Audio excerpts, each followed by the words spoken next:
maulan-ulan dito sa Candaba, Pampanga. So dito na tayo sa dry market nila. So papasok tayo.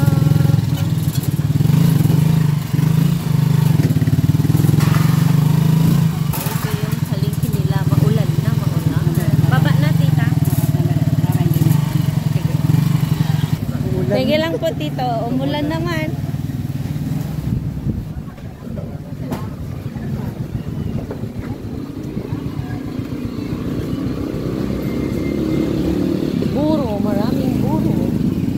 Buro bulig.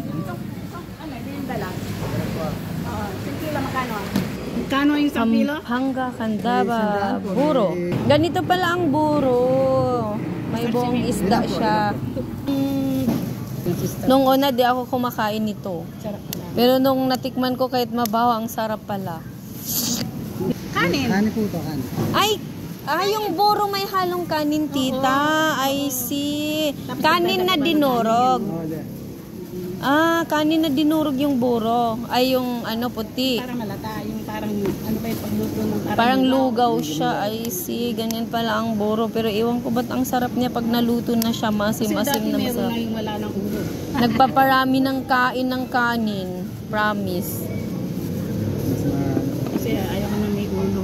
Oo. Very good. Walang ulo. So, dadagdagan ni Ading ng kanin. So, yung buro, pwede pala pag wala na siyang kanin kasi may kanin na siya. Pero mas masarap pa rin pag may kanin. Alam niyo yung amoy, mapanis-panis pero masarap. So, tikman natin din. So may kanin pala talaga.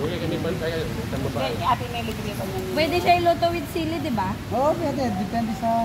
So, yun lang guys. Nandito kami sa wet market ng Candaba, Pampanga. Bumibili kami ng Specialty nila dito. Tita, ano pa yan? Special. Special Dito sa kanila. Specialty ng Hindi Candaba. kumakain ng buro, subukan nyo ang sarap. Paparami kayo ng kanin. So that's all. Bye-bye.